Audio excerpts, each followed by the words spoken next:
여호와는 압제를 당하는 자의 요새시요 환난 때의 요새시로다. 여호와여, 주의 이름을 아는 자는 주를 의지하오리니 이는 주를 찾는 자들을 버리지 아니하심이니이다.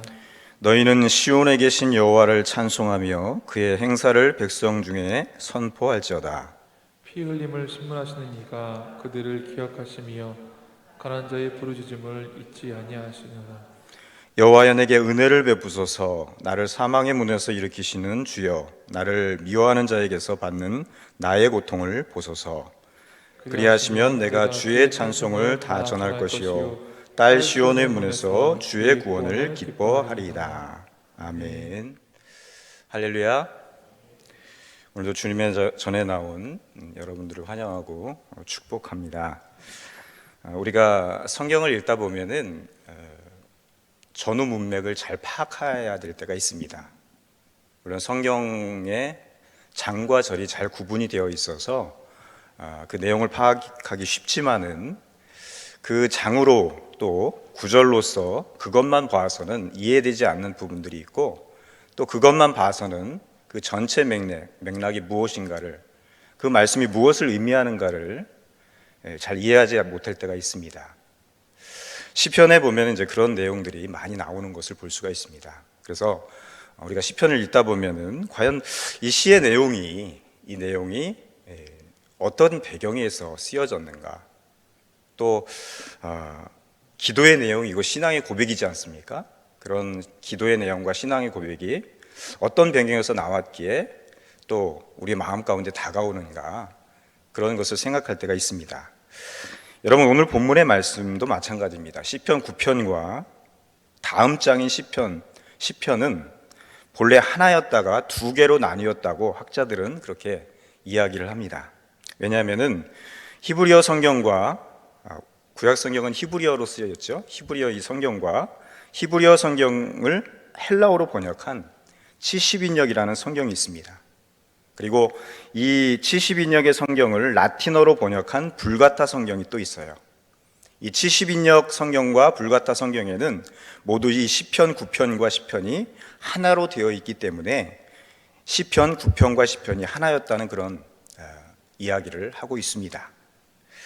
그리고 9편에는 표제어가 있는 반면에 여러분들 보시다시피 그 다음 장인 시편에는 표제어가 있어요, 없어요? 없지요. 그냥 이어지는 것을 볼 수가 있습니다. 그런 걸로 봐서 9편과 시편이 본래 하나였다고 볼 수 있는 것입니다. 오늘 시편의 표제에서도 낯선 단어를 우리가 볼 수가 있습니다. 다윗의 시, 인도자를 따라 문라벤에 맞춘 노래, 문라벤. 이게 무슨 뜻일까요? 그렇게 되어 있습니다. 문라벤이라는 단어가 시편에서는 여기에만, 바로 이곳에만 나오기 때문에 그 의미를, 정확한 의미를 알기가 쉽지는 않습니다.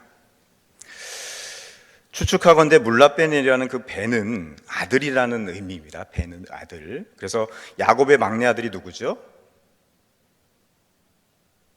한 분도 대답을 못하시네.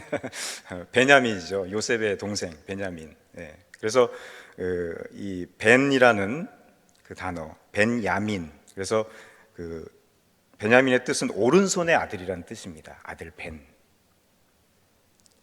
그리고 우리가 잘 아는 영화 중에 배너라는 영화가 있죠. 그래서 벤허, 그 뜻은 이제 훌의 아들이라는, 앞에 벤이 아들이라는 뜻이에요.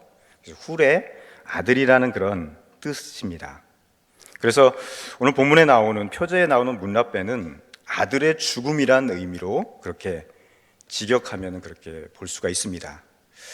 많이 읽혀지는 NIV 성경을 보면은 이렇게 번역하고 있어요. 아들의 죽음을 노래한 곡조를 따라, 그렇게 표제하고 붙어 있습니다. 아들의 죽음을 노래하였다. 왜? 아들의 죽음을 노래하면서 기뻐한 것이 아니라 그 죽음에 대한 애도의 표현으로 그렇게 우리가 이해할 수가 있습니다. 그래서 이 시편은 어떤 배경으로 지어졌는지 명확하지 않아요. 아마도 다윗이 쓴 시편으로 봐서 그 아들 압살롬의 반역으로 인해서 다윗이 굉장한 어려움을 겪었잖아요. 그런 상황 속에서 그 아들이 죽습니다. 그 아들을 보내고 나서 다윗이 썼지 않았나, 그런 이제 추측을 할 뿐입니다. 그래서 본문 1절, 2절은 이렇게 증거하고 있습니다. 내가 전심으로 여호와께 감사하며 주의 모든 기이한 일들을 전하리이다. 내가 주를 기뻐하고 즐거워하며 지존하신 주의 이름을 찬송하리이다. 표제처럼 아들의 죽음을 애도하는 그런 의미가 아니라 오히려 하나님께 감사하고 또 그 하나님을 기뻐하고 그동안 되어진 일들에 대한 하나님에 대해서 감사의 표현과 또 그런 하나님을 기뻐하면서 즐거워한다고, 그리고 그런 주를, 그런 하나님을 어떻게 해요? 찬송한다고 다윗이 그렇게 고백하면서 시작하고 있습니다. 여러분, 다윗은 전심으로 하나님께 감사를 드리고 있고요, 하나님을 기뻐한다고 합니다. 그래서 두 가지를 결심하는 것을 볼 수가 있습니다. 첫째는 주님의 모든 기이한 일들을 내가 전하겠습니다. 내가 하나님을 경험하고 내 삶에 있어서 베푸신 그런 모든 기이한 일, 그것을 증거하겠다고 그렇게 결심하고 있고요. 또 하나는, 두 번째는 지존하신 주님의 이름을 찬송하겠다고 그렇게 다짐하고 결단하는 것을 볼 수가 있습니다. 여러분, 찬양과 경배가 무엇인지를 다양하게 정의할 수는 있겠지만은 저는 이렇게 정의하면 좋을 것 같습니다. 찬양이라는 것을 우리가 예배드리기 전에, 예배를 이제 시작하면서 찬양을 하지 않습니까? 그 찬양이라는 것은 하나님의 역사하심, 하나님의 행하신 그런 것들을 노래하는 것이고, 경배는 하나님의 성품을 노래하는 것이다. 이렇게 정의를 내릴 수 있겠다, 이런 생각을 해봅니다. 여러분, 물론 노래한다는 것은 노래로만 하는 것이 아니라 삶으로 나타내는 것이죠. 그래서 우리가 여러분들 찬양을 할 때 찬양을 잘한다, 목소리가 좋고 성대가 좋아서 또 음과 박자를 잘 맞춰서 찬양을 잘하는 것도 중요하지만은요, 그리스도인들에게 있어서, 우리 믿는 자들에게서 찬양을 잘한다고 하면은 그 찬양의 내용을 삶으로 나타나게 되는, 그래서 찬양을 그냥 하지 마시고 내가 이렇게 살겠습니다, 내가 이러한 신앙 고백으로 하나님 앞에 살겠습니다, 이런 마음을 가지고 찬양할 때 그 찬양이 더 의미 있는, 또 은혜스러운 찬양이 될 줄 믿습니다. 그래서 1절, 2절은 다윗의 찬양과 경배가 경배를 노래하는 그런 부분이라고 볼 수가 있습니다. 여러분, 크고 작은 질병에서 고침을 받은 사람이 이렇게 하나님께 고백할 수 있습니다. 하나님은 제 치유자이십니다. 나를 고쳐주셨습니다. 또 인생의 질고에서 빠져나온 사람이 하나님께 또 이렇게 고백할 수 있습니다. 하나님은 제 삶을 인도하시는 분입니다. 여기까지, 지금까지 하나님께서 인도해 주셨습니다. 이런 고백을 할 수 있겠죠. 또 이런 것들이 하나님께 찬양을 드리는 것이죠. 또한 형편없는 나에게도 한결같이 대해주시는 하나님께 또 우리는 이렇게 고백할 수 있습니다. 하나님은 사랑이십니다. 하나님은 긍휼하십니다. 긍휼히 여기시는 분입니다. 이렇게 고백할 수가 있겠죠. 또한 내가 어디에 있든지 거기 계시는 하나님을 향해서 하나님은 어디나 계시고 우리를 통찰하시고 통촉하시고 무소부지하신 분이십니다. 이렇게 고백하는 것이, 이렇게 노래하는 것이 바로 하나님께 경배하는 것이다. 이렇게 우리가 정의를 내릴 수가 있는 것입니다. 여러분, 우리가 하나님을 찬양하면서 또 우리의 삶을 통해서 하나님을 경배할 수 있는 우리 믿음의 성도들 되시기 바랍니다. 다윗이 하나님께 감사드리고 하나님을 기뻐하는 그 이유가 분명히 있습니다. 서두에서 말씀드린 것처럼 이 편 앞에 나오는 표제어를 보면은 결코 기뻐하고 즐거워할 수 있는 그런 상황이 아닙니다. 그러나 다윗은 그런 하나님께 감사드리면서 기뻐한다고 얘기합니다. 왜 그랬을까요? 본문의 3절과 6절 말씀입니다. 우리 한 절씩 교독하겠습니다. 내 원수들이 물러갈 때에 주 앞에서 넘어져 망함이이다.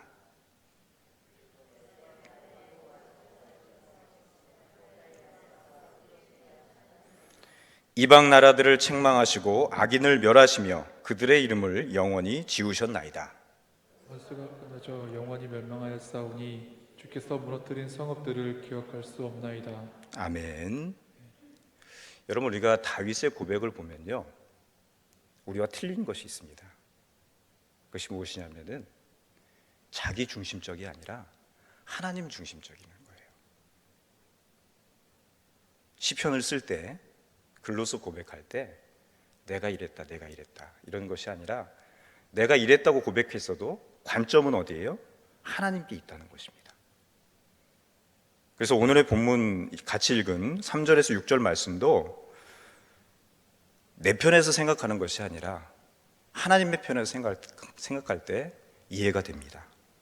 다윗이 드리는 감사와 기쁨의 이유는 무엇일까요? 그것은 원수들이 도망을 가다가 넘어졌는데 그것은 하나님께서 자신의 의와 송사를 변호해 주셨기 때문이라고 그렇게 고백을 합니다. 원수가 이렇게 도망을 하다가 그냥 도망하면 괜찮은데 그냥 넘어져 버렸어요.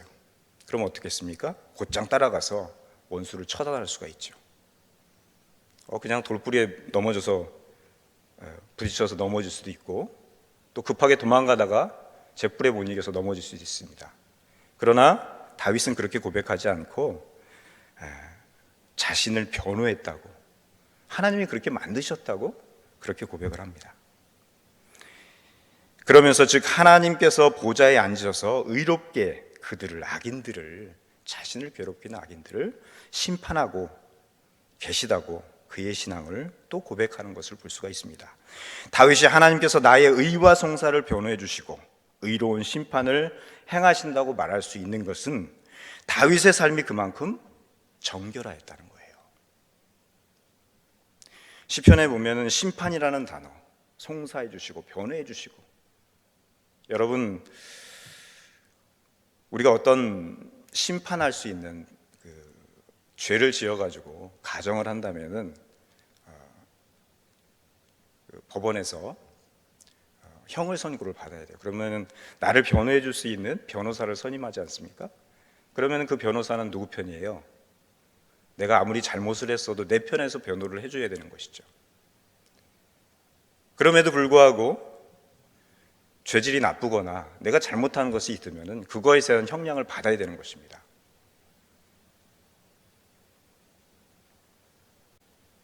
그래서 다윗은 나는 누구한테 변론을 받아도 정직하다, 정결하다, 그런 마음의 표현을 하고 있는 것이죠. 우리가 그렇지 않습니까? 우리가 하나님 앞에서 내가 어떤 존재인가, 남들은 죄가 없다고 그래도 하나님과 나만이 하는 죄, 그런 것이 있다면은 다윗의 고백처럼 이런 고백을 할 수 있겠습니까? 하나님께서 내 대적들의 앞에서 나를 송사해 주시고 나를 이끌어 주시고 보호해 주셨다, 이렇게 고백할 수 있겠습니까? 아니죠. 그만큼 다윗은 하나님 앞에서 정결된 삶, 그 삶을 살아갔다는 것을 볼 수가 있습니다. 여러분, 우리도 다윗의 고백처럼 동일하게 고백할 수 있기를 바랍니다. 하나님께서 내 의와 송사를 변호해 주신다는 것은 내가 하나님 앞에서 바르게 살기 위해 어떻게 해요? 신앙으로, 믿음으로, 말씀 안에서 몸부림쳤다는 것을 의미합니다. 다윗의 시편을 보면은 그렇습니다. 내가 하나님 앞에서 내가 어떻게 생각하고 어떻게 행동하고 어떻게 말았는지를 하나님은 아시지 않습니까? 내가 하나님 앞에 정직히 행하기 위해서 몸부림치면서 살았던 그 신앙의 모습을 주님은 아시지 않습니까? 그렇게 고백하는 것을 볼 수가 있습니다. 하나님 앞에서 바르게 살려는 몸부림이 여러분 세상적으로는 재미있게 보일지라도 그것이 우리를 지켜줄 수 있는 것입니다. 다른 사람이 생각하기에 저 사람은 참 미련해 보여, 교회만 알아, 저렇게 융통성이 없어가지고 어떻게 살 수 있을까? 그러나 오히려 그런 것들이 이 어려운 시대를 지혜롭게 이겨나갈 수 있는 버팀목이 될 수 있다는 사실을 여러분들 기억하시기 바랍니다. 다윗은 구구절절히 그런 하나님을 고백하면서 위기 때마다 하나님 나를 인도해 주셨고 구원해 주셨다고 그렇게 고백하는 것을 볼 수가 있습니다. 또한 이방 나라를 책망하시고 그들의 이름을 지우시고 주님께서 무너뜨린 성읍을 기억할 수 없다는 것, 이렇게 고백하고 있는데요. 이것은 역사적인 것을 이야기하는 것입니다. 그렇습니다. 우리가 뒤를 돌아보고 과거를 생각하는 것 별로 좋은 것은 아니지만은 우리가 기억해야 될 것이 있습니다. 다윗은 하나님이 역사하셨던 출애굽의 기억, 가나안 땅에서의 전쟁을 치를 때에 하나님께서 역사하신 일을 그렇게 표현하는 것을 볼 수가 있습니다. 이스라엘 자손들이 출애굽할 수 있게 된 것은 하나님의 전적인 은혜이고 사랑이심의 결과였습니다. 이스라엘 자손들이 아무리 원하였더라도 하나님께서 은혜를 베풀지 않으셨다면 그 애굽의 소나기에서 결코 벗어나지 못했을 것입니다. 하나님께서 그들을 애굽에서 벗어나 자유로운 백성이 되게 해주시기 위해서 애굽에 10가지 재앙을 내리셨고 또 홍해를 갈라주셨고 그 바닥을 마른 땅과 같이 만들어 주심으로 이스라엘이 백성들이 건널 수 있도록 그렇게 하나님께서 하셨다. 그런 고백을 하고 있는 것을 볼 수가 있습니다. 그리고 광야 40년 동안 구름 기둥과 불 기둥으로 인도해 주셨습니다. 그들이 광야를 지날 때 의복이 헤어지지 않았고 발이 부르트지 않게 역사해 주셨습니다. 이 말씀을 보면서 그런 생각을 해봤습니다. 우리 교역자분들은 주일날 쉴 새 없이 왔다 갔다 합니다. 어떨 때는 지하 3층부터 5층까지 식당까지 뛰어서 올라갈 때도 있습니다. 물론 식당 운영은 안 하기 때문에 왜 그럴까요? 거기 계시는 분이 있어가지고 볼일을 보러 차마 엘리베이터는 못 타고 급하기 때문에 그러다 보면은 발에 물집이 생길 때도 있어요. 그 하루만 그렇게 살아도 그런데 이스라엘 백성들은 40년 동안 뭐 지금처럼 구두를 신었겠습니까? 아니면은 등산화를 신었겠습니까? 그럼에도 불구하고 발이 부르트지 않았다. 그렇게 이야기합니다. 하나님의 은혜였죠. 하나님의 역사는 그치지 않는 것입니다. 이스라엘 자손들은 애굽에서 노예였기 때문에 군대를 조직하거나 무기를 사용하는 것이 근원적으로 할 수 없는 차단된 그런 사람들이었습니다. 그들은 그런 거 할 수 없었습니다. 그런 사람들이 어떻게 가나안 땅을 차지할 수 있었겠습니까? 변변히 무기도 없었죠. 칼도 제대로 없었습니다. 그저 어떨 때는 물맷돌로, 어떨 때는 그냥 방망이 들고 이렇게 싸웠을 거예요. 그래서 다윗은 그의 조상 이스라엘 사람들이, 자손들이 성읍을 무너뜨렸다고 하지 않았습니다. 6절에 보면은 누가? 하나님께서, 주님께서 무너뜨린 성읍들을 기억할 수 없습니다. 얼마나 많은 성읍들을 하나님께서 무너뜨려 주심으로 이스라엘 백성들이 가나안 땅을 정복할 수 있었는지 그것을 이야기하고 있어요. 이스라엘 백성들이 힘이 있어서 잘 조직된 군대가 있어서 성을 무너뜨린 것이 아니라 누가 해주셨어요? 하나님이, 주님께서 그렇게 하셨다는 것입니다. 얼마나 그런 성읍들이 많은지 기억할 수조차 없습니다. 다윗은 계속해서 하나님에 대해서 9절 10절에서 이렇게 고백합니다. 여호와는 납제를 당하는 자의 요새시요 환난 때의 요새시로다. 여호와여 주의 이름을 아는 자는 주를 의지하오리니 이는 주를 찾는 자들을 버리지 아니하십니다. 아멘. 여러분, 다윗은 하나님께서 압제를 당하는 사람들에게 요새가 되신다고 합니다. 다윗이 한때는 사울의 칼, 그를 죽이려는 사울의 칼을 피해서 도망 다닐 때에 그 하나님께서 요새가 되심을 깊이 체험했습니다. 하나님의 그늘 아래 하나님께서 자기를 보호해 주셨다. 어떤 높은 바위가 아니라, 높은 산이 아니라 하나님이 나의 요새가 되셨다고. 그렇게 다윗은 경험을 통해서, 체험을 통해서 하나님을 그렇게 고백하고 있는 것입니다. 여러분, 지금은 전쟁이 발발하면은 전후방이 따로 없죠. 또 높은 곳, 낮은 곳이 따로 없습니다. 왜냐하면은 전투기로 공격을 하거나 대포나 미사일을 날리면은 높은 곳에 있어도 소용이 없는 것입니다. 아무리 높은 곳에 숨어도 소용이 없다는 거예요. 하지만 고대에는 달랐습니다. 높은 곳의 요새는 전쟁에 절대적으로 유리했습니다. 우리가 영화 같은 것을 보면은 되게 성이 어떻게 구성되어 있어요? 성을 세울 때 높은 곳에 진을 치고 성을 세우고 또 뒤에는 병풍처럼 산이 가로막혀 있는, 그래서 적군이 침범할 수 없는 그런 곳을 요새라고 그러죠. 그런 곳에 성을 쌓았습니다. 그리고 적군을 방비해서 전쟁을 치르는 것을 볼 수가 있습니다. 높은 곳의 요새는 전쟁에 절대적으로 유리한 곳임을 알 수가 있습니다. 하지만 다윗은 참된 요새는 자연 지형에서 만드는 것이 아니라 하나님께서, 주님께서 그러하시다고, 하나님께서 직접 요새가 되신다고 그렇게 고백하고 있는 것입니다. 다윗의 하나님에 대한 고백은 14절에 이렇게 이어지고 있습니다. 여호와여, 내게 은혜를 베푸소서. 나를 사망의 문에서 일으키시는 주여, 나를 미워하는 자에게서 받는 나의 고통을 보소서. 그래야 하시면 내가 주의 찬송을 다 전할 것이요, 딸 시온의 문에서 주의 구원을 기뻐하리이다.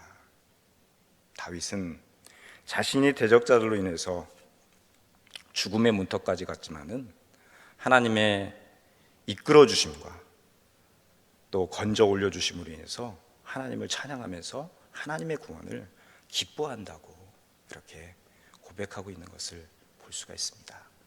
여러분들, 오늘 다윗의 고백이 저와 여러분들에게 믿음의 고백, 신앙의 고백이 되어지길 소원합니다. 하나님이 구원해 주셨다. 하나님이 나를 지켜주시고 요새로서 나를 보호해 주셨다.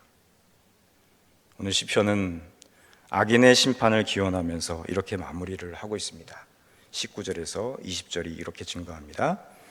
함께 읽을까요? 우리 19절 20절. 여호와여, 일어나사 인생으로 승리를 얻지 못하게 하시며 이방 나라들이 주 앞에서 심판을 받게 하소서.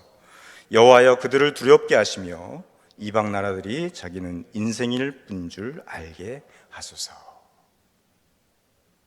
참 다윗의 고백이 우리의 고백과는 다르지요.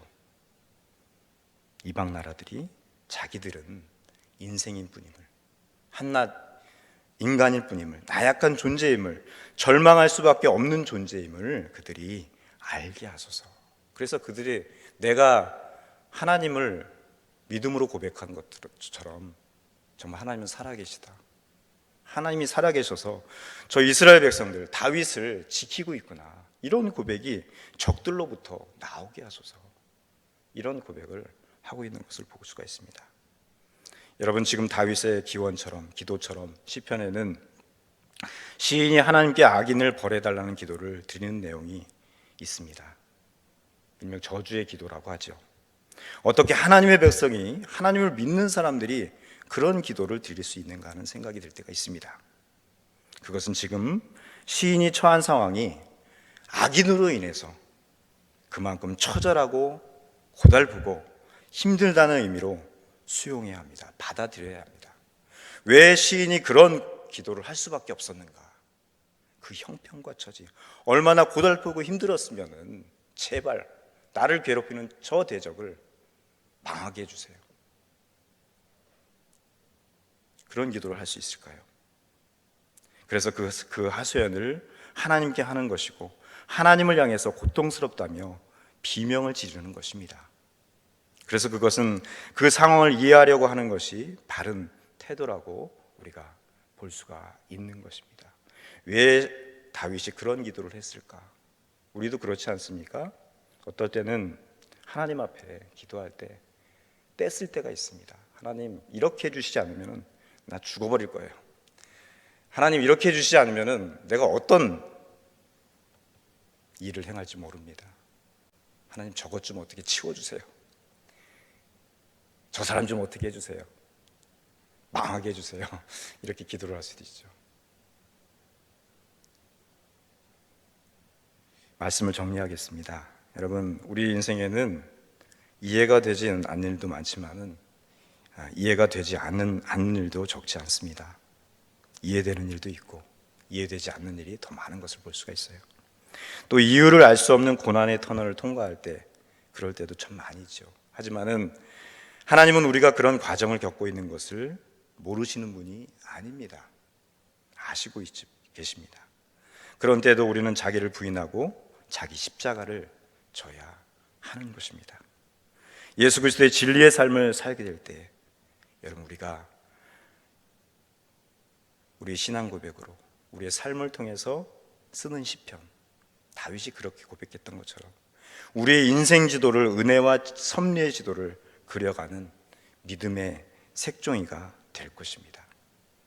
여러분들 어느새 가을입니다. 산을 바라보시기 바랍니다. 그냥 나무만 바라보세요. 색깔이 변하지 않습니까? 왜 색깔이 변하는가? 또 나의 믿음의 색깔은 어떤 것인가? 내가 믿음으로 신앙으로 시편을 써내려갈 때 어떤 색깔의 나의 믿음의 표현을 할 것인가? 기도하시면서 또 하나님을 의지하고 또 오늘 하나님께서 마음과 정성을 다해서 심어주신 삶의 자리가 있습니다. 그 자리에서 최선을 다해서 살아갈 수 있는 우리 믿음의 성도를 다 되시기를 주님의 이름으로 축원합니다. 그래서 정말 다윗의 신앙 고백처럼 하나님이 나와 함께 하셨다.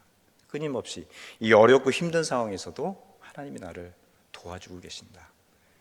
나의 힘이 되신 여호와여 내가 주를 사랑하나이다. 그런 믿음의 고백으로 넘쳐가실 수 있는 저와 여러분들 되기를 간절히 소원합니다. 우리 말씀 기억하시면서 우리 찬양하겠습니다.